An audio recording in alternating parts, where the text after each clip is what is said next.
In April 1945, the Second World War was coming to its end in Europe. The Nazi regime was on its last legs. The main hostilities were already unfolding on German territory. Anglo-American troops entered the Ruhr area, Bavaria and Hesse from the west. The Red Army, advancing from the east, took Prussia, Pomerania, Silesia, Saxony, and surrounded Berlin. Crushing the remnants of the Third Reich's armies, the fighting forces of the First Ukrainian Front, led by Marshal Ivan Konev, and the 12th U.S. Army Group, led by General Omar Bradley, were rapidly moving towards the center of Germany.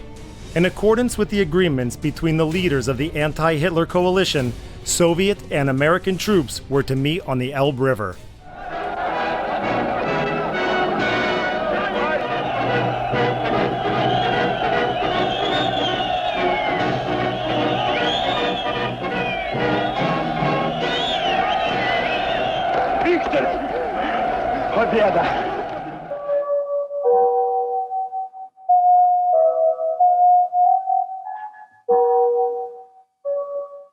Войска Первого Украинского фронта и союзные нам англо-американские войска ударом с востока и запада рассекли фронт немецких войск, и 25 апреля 13 часов 30 минут соединились в центре Германии в районе города Torgau.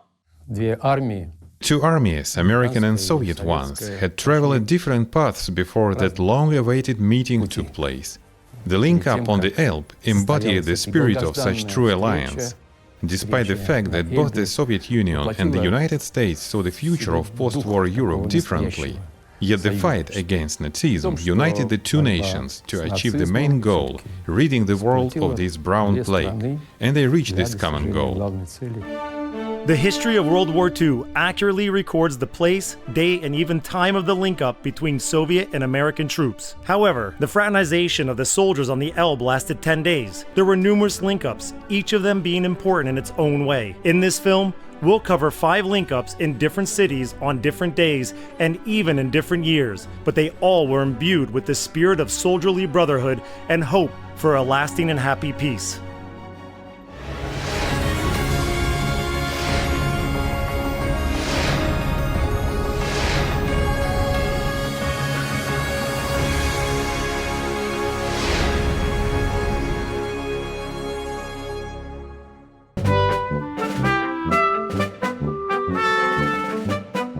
This photograph, taken by a correspondent of the U.S. Life magazine, once made the front pages of newspapers all over the world.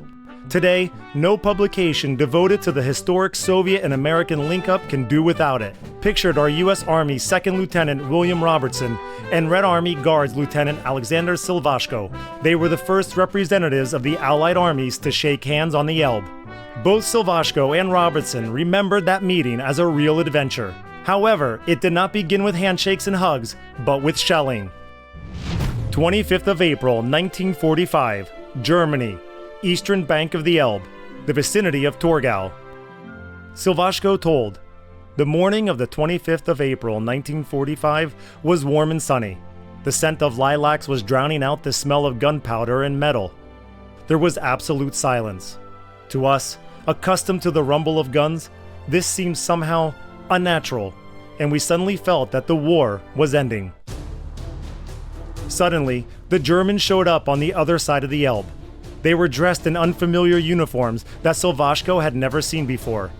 Our artillery fired 2 warning shots at the adversary. Those whom the Soviet soldiers mistook for Germans disappeared, but reappeared an hour later and hoisted a red and white striped mattress-like flag over the bell tower. Silvashko was not aware back then that the flag was hoisted by U.S. Army 2nd Lieutenant William Robertson. He was very cheerful and very defiant. Such a daring man. One of his own mates says, well, Robertson is a real cowboy." As it turned out later, Robertson ended up on the bank of the Elbe by accident. He was an officer in charge of the patrol and was assigned by his command to go around the territories west of the Elbe, searching for Germans willing to surrender. The Germans surrendered readily. The 2nd lieutenant would send them with a convoy to the location of his unit and drove on. increasingly deviating from the set route, until he reached the Elbe and saw Soviet soldiers on the opposite bank. Robertson immediately recognized them by the medals glistening in the sun. Unlike the Americans and Germans, the Russians did not take off their battle honors as they engaged in combat. Then what did they do? They found a blanket and a broken pharmacy. They had no paint and they didn't have an American flag. So they made the red stripes of the American flag out of potassium permanganate and using some other medicines. To cut a long story short, they hung this cloth as an American flag on the bell tower. Yet Russians did not recognize the flag and refused to come in contact. Robertson then brought a Soviet officer who could speak some English from a nearby camp for prisoners of war and came out to the riverbank with him. From Silvashko's memoirs, I saw a man in the uniform of a concentration camp prisoner who shouted hoarsely, "Comrades, don't shoot! These are our allies." The Allies met in the middle of the ruined bridge over the Elbe, whose blast-mangled spans curved in the shape of the Latin letter V, victory. I can't forget the joyful feeling when we crossed the bridge and met the Soviet soldiers. That was a thrilling encounter and we were proud to be there. Everyone, Americans and Russians alike, were unusually thrilled, hugging and patting each other on the back. We celebrated that event, drinking schnapps and cognac which the Russians had, to each other's health. That was a genuine celebration. At the headquarters of the American 69th Infantry Division in the town of Tryson, a celebratory dinner was held in honor of the Soviet soldiers, which dragged on into the morning. But Robertson left immediately after the first toast. By order of the division commander, he was placed under arrest.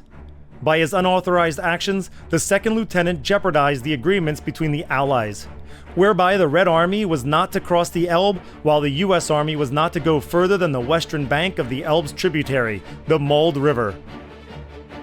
The reapproachment of troops was supposed to be conducted in an orderly manner, so as not to provoke an emergency in the form of an unauthorized firefight.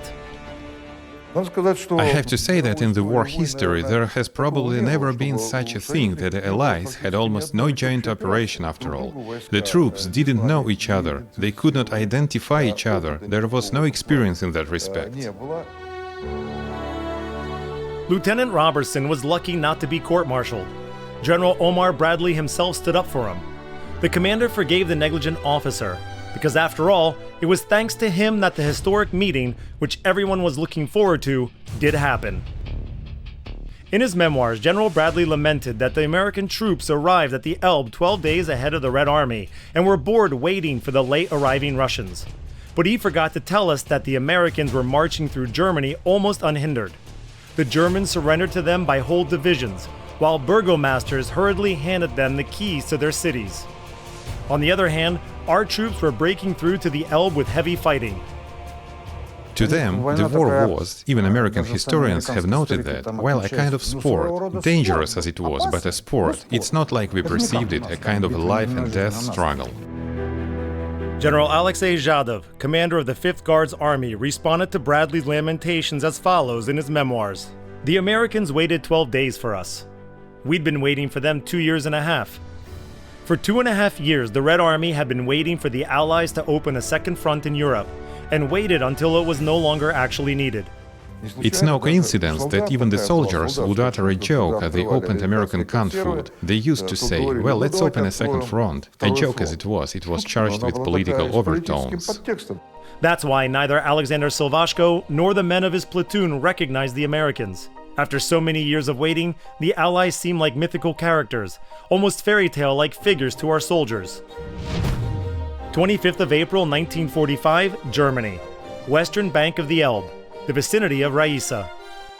The first official link-up is thought to have occurred at 3:30 p.m. on the 25th of April 1945, when Lieutenant Robertson and Lieutenant Silvashko met near Torgau. Well, actually even before that, there had been a meeting between Lieutenant Kotzebu and Russian Lieutenant Goloborodko.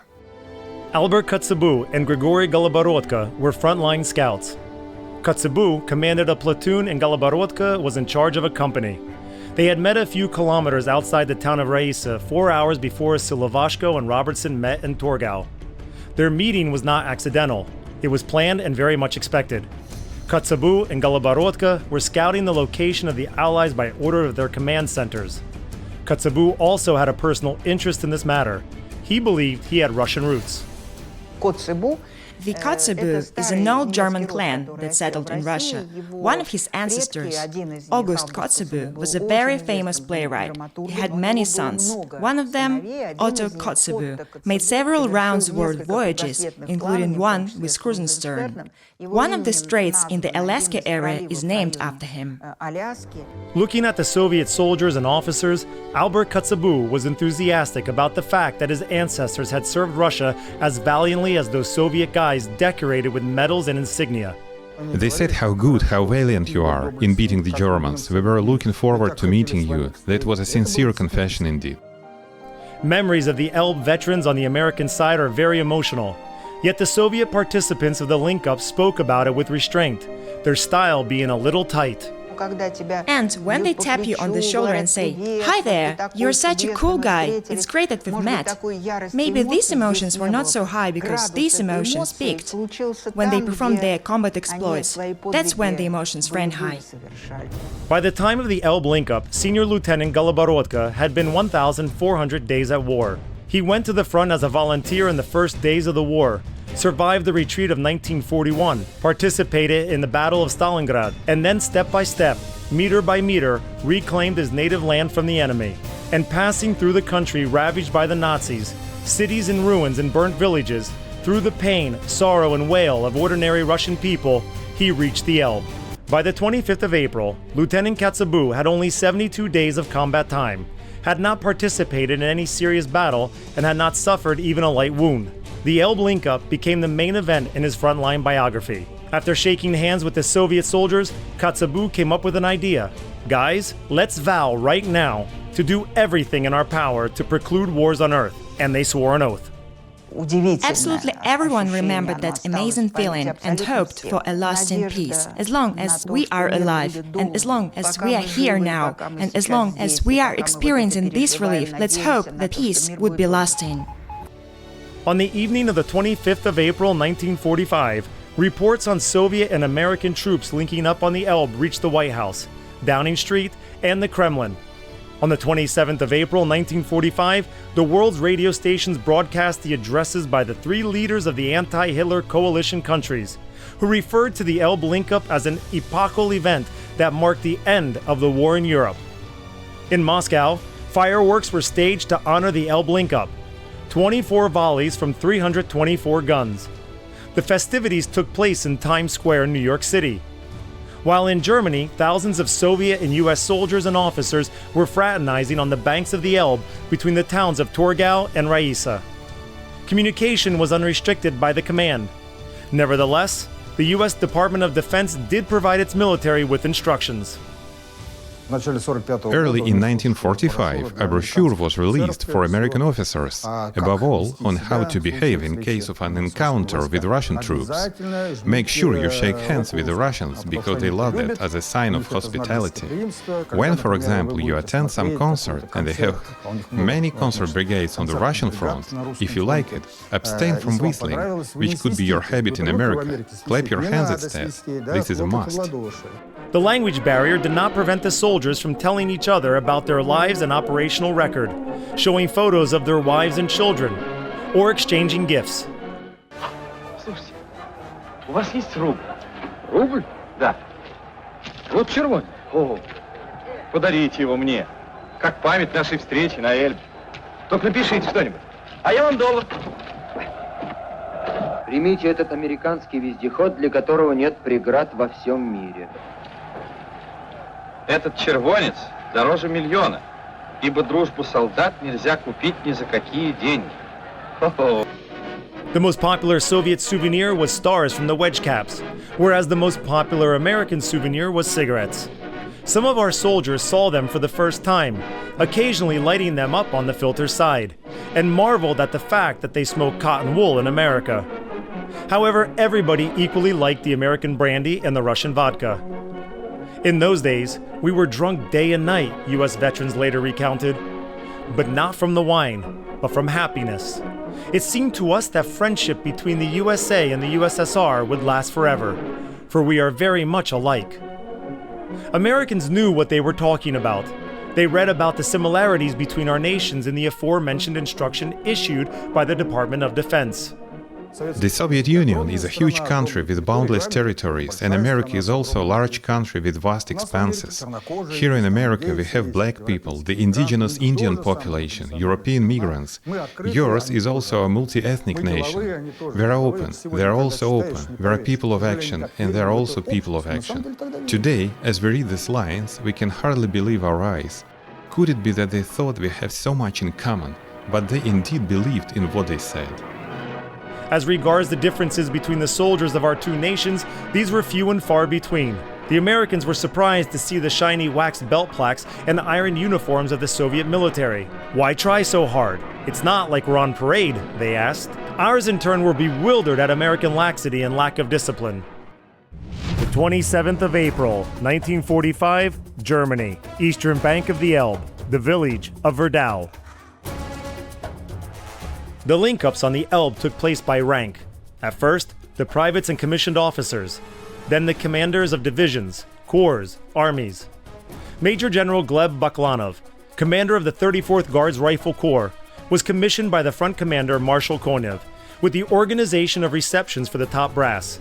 The combat general had to act as a diplomat. Konev, to the best of my knowledge, thought that my father, perhaps by virtue of his non-proletarian origin, fluency in some foreign languages and very good knowledge of protocol formalities, could seriously assist in organizational matters related to the Elbe link-up. Footage of a gala dinner held on the 27th of April 1945 in honor of Major General Clarence Hubner, commander of the 5th Corps, has been preserved. Dinner was served in the garden. The menu included borscht with pampushki, buns with garlic, Siberian dumplings, vodka, cognac, and German wines. Combat medics from the field hospital performed the duties of waitresses. Here is General Baklanov talking with General Hubner, and here is the poet and war correspondent Konstantin Simonov. He arrived at the Elbe on the 25th of April 1945, not to miss any significant events of those days. There are also other generalists sitting at the table, most of them from the Western nations. Our counterintelligence knew that most of the Western war correspondents on the Elbe combined journalism with espionage. Everything wasn't so simple there between us and the Americans at that time. We were allies. However, this issue related to the protection of military secrecy was of course taken very seriously in the course of that event organization. A new post-war map of Europe was taking shape in spring 1945. What states would be in the Soviet sphere of influence, and which ones would be under the patronage of the UK and the US depended on how far the Red Army might advance. 5th of May 1945, Germany, eastern bank of the Elbe, the town of Libusa. Commander of the 1st Ukrainian Front, Marshal Konev, and commander of the U.S. 12th Army Group, General Omar Bradley, met in the town of Libusa, 30 kilometers off Torgau, on the 5th of May 1945. According to the tradition already established at the Elbe, they began with an exchange of gifts. Bradley presented Konev with a Willys automobile, while Konev presented Bradley with his warhorse. Well, there are plenty of cars, but try growing a warhorse and looking after it. This was really a royal gift, this Don Stallion. This was not only a friendly encounter, but also a business meeting. Therefore, Konev was very pleased with another gift made by Bradley. In a conversation about the so-called Red Lines, the American general initiated the Soviet marshal into some of Churchill's plans. It was decided that American troops should not cross the peculiar red line which ran along the border between the cities of Chemnitz, Carlsbad and Pilsen. And when Bradley arrived at Konev's headquarters, they went straight to the map, and Bradley mentioned that Churchill was inciting Eisenhower, who was the commander-in-chief of the US forces in Europe, saying that the Americans should not mind any red lines and that it was possible to advance further. Konev stated that Churchill's intrigues were a clear indication of his desire to set the Russians and Americans at loggerheads. Soviet troops will not leave the occupied territories. The American army should not move further east. And Bradley, having made a promise not to cross those lines, kept it. It was a very important political moment of this very meeting, the spirit of the Elbe. The alliance between the USSR, the UK, and the US was a coalition against the common foe. And so, the imminent victory over Nazi Germany was to put an end to this alliance.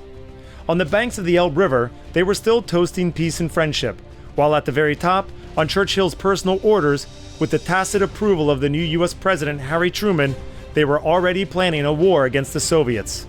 The British, American, and German troops from among those who had voluntarily surrendered to the Allies were to make a joint stand against the Red Army. These prisoners of war were recruited to form 10 divisions of German soldiers. They were to be armed, their combat capabilities would be great, and they would fight well against the Russians. The plan was named Operation Unthinkable. The war that seemed unthinkable to the Elbe soldiers was to break out on the 1st of July 1945. But after the chiefs of staff, operational officers figured out how many forces the Red Army had and how many the Allies had, they came to the conclusion that on the Baltic we have complete superiority. The Russians have good fighters, good pilots, but we still have more bomber aircraft. But the ground troops, tank troops, motorized infantry, what is called motorized troops, here unfortunately the Russians outnumber us several times. Also they are experienced, they are strong, they will throw us into the English Channel. In Moscow, they knew that the friendly paradise of the Elbe served as a cover-up for aggressive preparations. We were aware that the military and political situation will regrettably be far from perfect, and had been systematically preparing for this challenge during the last months of the war. Прощайте. Встретились мы с вами как союзники, жили как соседи. Расстаемся как друзья. Так сделайте все, чтобы мы в будущем не встретились с вами как враги. The lilacs of 1945 have lost their bloom on the Elbe. The victory salutes thundered down. The world's first nuclear mushrooms rose over the Japanese cities of Hiroshima and Nagasaki. And then President Truman approved the secret military plan christened as Totality. And there were other plans after the United States became nuclear-armed. Plans to bomb first 20, then 50 major industrial centers of the Soviet Union. But our physicists, with the help of Soviet foreign intelligence, uncovered the US plans and created our Soviet nuclear shield, which allowed to prevent the catastrophe from actually happening. In March 1946, then already former Prime Minister Churchill delivered a speech in the American city of Fulton, where he declared the USSR an enemy of the Western world. And the spirit of the Elbe, like the fragrance of lilacs, melted into the stale air of a new epoch, the Cold War era. May 1955, Soviet Union, Moscow. Накануне Дня Победы члены Комитета по проведению встречи советских и американских ветеранов Второй мировой войны встречали на Внуковском аэродроме столицы прибывших американских ветеранов встречи на Эльбе. Мюррей Шульман, Клод Мур, Байрон Шивер, Жозеф Половский. 10 лет тому назад они встретились на Эльбе и остались верны своей боевой солдатской дружбе. By flying to Moscow in May 1955, American veterans accomplished a feat, given that an anti-communist hysteria was reigning supreme in the US, starting in the late 1940s. People suspected of any fondness for the USSR would go through Senator McCarthy's House Un-American Activities Committee. They were harassed, stripped of their jobs, expelled from the country. Both the Elbe veterans themselves and their family members would become victims of the witch hunt. Joseph Pawlowski, the organizer of the trip to Moscow, was denounced, libeled, and accused of spying for the USSR. Prior to my departure from New York City, I called my mother. She said, "What can you offer in response to the warm welcome that awaits you in the Soviet Union?" I answered, "Goodwill and open soul." In April 1945, Private Pawlowski served in the formation of Albert Kotzebue. 10 years later in Moscow, he recalled the vow made by the American and Soviet soldiers on the Elbe. "It's a pity we didn't tell the journalists about our vow back then," Pawlowski lamented naively. "We wanted to keep it in our souls, but we should have shouted it to the whole world.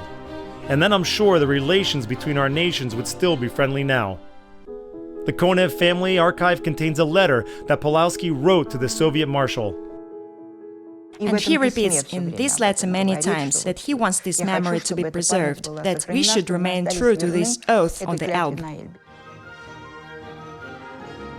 Once a year on the 25th of April, for several decades in a row, Joseph Pulowski would walk onto the Michigan Avenue Bridge in his native Chicago to hand out anti-war leaflets printed on his own money to passers-by, telling people about the Elbe link-up. As long as anyone remembers the day when the current adversaries were friends, hope for the future lives on. Mr. Pulowski even sent his proposal to the UN to proclaim the 25th of April as the Elbe Day. In 1983, according to his will, he was buried in Torgau, the place where he took the oath that shaped the rest of his life. The relations between the US and Russia seemed to finally improve after the collapse of the USSR and the end of the Cold War. In 1995, memorial plaques were set up on Moscow's Poklonnaya Hill and Arlington National Cemetery near Washington in honor of the military alliance between the United States and the USSR during World War II. Every year on the 25th of April, official representatives of Russia and the US would lay their wreaths there.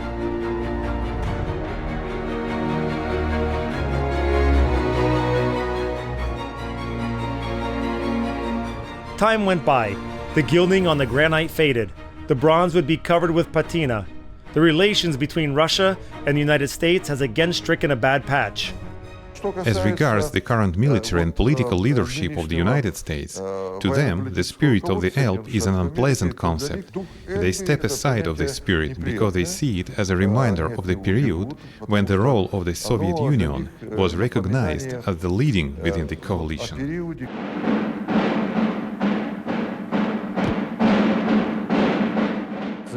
Unfortunately, 8 decades later, we have to admit that the spirit of the Elbe has almost completely weathered out of our bilateral relations. In 2022, the US authorities banned Russian Federation representatives from participating in the Elbe Day celebrations at Arlington Cemetery. That ban was part of the sanctions imposed on our country in the wake of the special military operation in Ukraine. They try to use the spirit of the Elbe in information warfare. They are saying that the Russians are bad. They don't conform to the Elbe spirit. Therefore, we have to be strong. To pursue our historical policy, we should remember the Elbe. We have no right to forget it. Let them forget. But we must not let that precious experience sink into oblivion. We annually maintain and fix up our commemorative plaque, Spirit of the Elbe, on Poklonnaya Hill to celebrate the Elbe Day in Moscow on the 25th of April. No one can forbid us to do this. We remember and venerate the memory and the US soldiers who shook hands with our fathers and grandfathers from the great generation of victors, and we perceive it as the spirit of fighting camaraderie between our nations. The hostile policy of the United States cannot make us forget the historical facts, this historic link-up on the Elbe. We, the heirs of the soldiers who won World War II, have kept and will keep our allegiance to the spirit of the Elbe, the symbol of peaceful coexistence between Russia and the West.